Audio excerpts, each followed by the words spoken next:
This season, much emphasis has been paid to the different aerodynamic characteristics of the Red Bull, Ferrari and Mercedes, and how these are better or worse suited to each track layout. The use of each of the RB18, F175 and W13's Pirelli tyres, however, is a performance aspect that's received relatively little attention, but is at least as important. Numerous elements, including weight distribution, suspension geometry, tyre pressure and brake bias, affect how tyres behave. But arguably the most important of all is how the brakes are employed to indirectly manage tyre temperature by means of the wheel rims. It is an exceedingly difficult topic, and today we're diving into that topic. Which one of the three teams has impressed you the most in terms of tyre management? And be sure to add why you think their tyres management is so good. It could be that you're thinking about a lot of different aspects than we're going to discuss in today's video. Depending on the compound, the ideal temperature for the tyre is between 100 and 150 degrees Celsius. At a distance of 6 inches, the carbon brake discs operate at a temperature of 500 to 1000 degrees centigrade. It is challenging to keep the front undriven tyres inside their relatively small operational temperature window compared to the rear-driven tyres. The goal of rear tyre cooling is to simply direct brake heat away from the wheel rim, although it can occasionally be useful to direct more of that heat towards the front tyres so they can warm up in time for a qualification lap, the start of the race or a restart. The air is directed as needed through brake ducts. This is where we find a significant difference between the Red Bull, Ferrari and Mercedes. Those at the front tend to be of a more elaborate design because their task is more complex than those at the rear. The legal requirement for a standardized wheel rim has also increased this year's complexity of demands for the ducts. As a result of the demands of the track and the car itself, teams used to create their own rims with various patterns of indentations on the inner surface to offer them a varying surface area and thus different rates of heat absorption. The necessity to exit brake cooling air through a single rearward-facing outlet rather than out through the wheel spokes, where it would previously help speed out the outwashed airflow coming from the front tyres, is another new requirement in the 2022 regulations. To maintain the air pressure below the critical level at which the carbon would oxidize, the channels within the ducts distribute how much of the incoming air gets directly to the brake disc.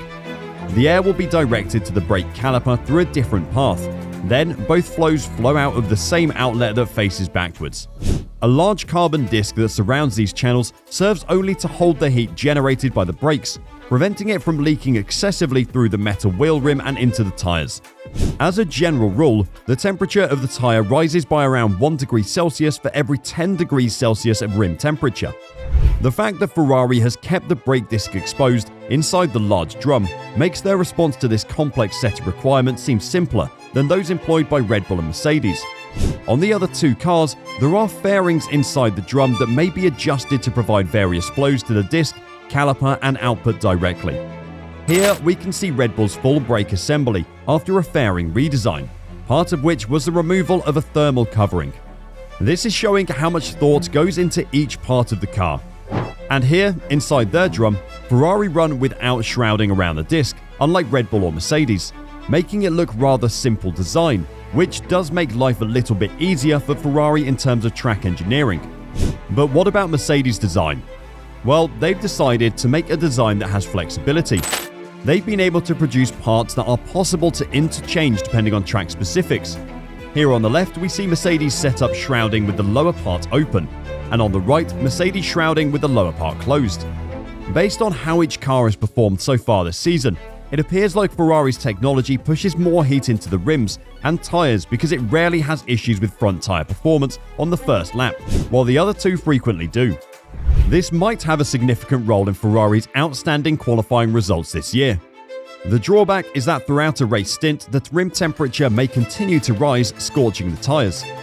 We recently witnessed this characteristic in Japan, where Charles Leclerc held onto Max Verstappen's Red Bull for 3 laps, while both cars lapped 2 seconds faster than the rest of the field.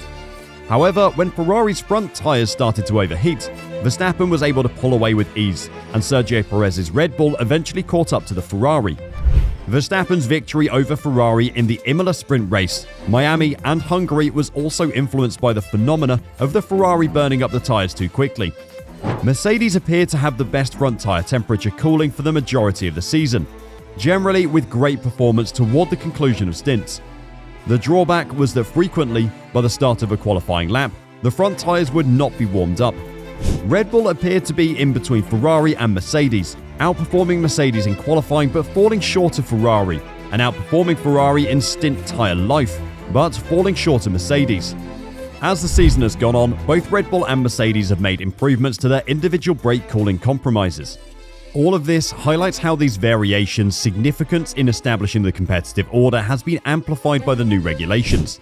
But the wheel rims aren't the only deciding factor for tyre life, as there is another part of the cars that is more visible and has a big effect on the tyres: the front wing. It's been a big subject in recent weeks due to Mercedes turning up with a rather illegal looking front wing. Let's take a look at the different front wings for the top teams. First, we're looking at the front wing of the Red Bull RB18. The leading and trailing edges of the front wing are quite straightforward.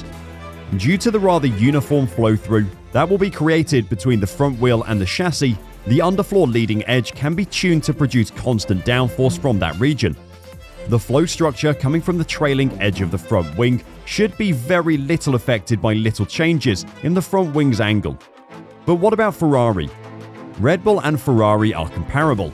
However, Ferrari has a longer inboard fixed section of wing to the nose.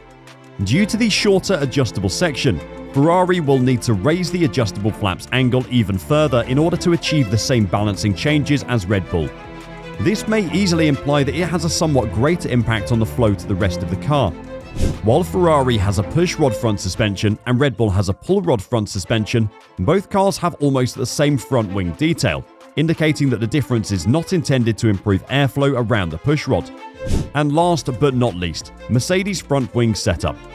It's not surprising to notice that Mercedes' front wing concept differs from its immediate competitors, given the highly unique sidepod concept. In fact, compared to the other 9 teams, the front wing is very unusual, along with its sidepods.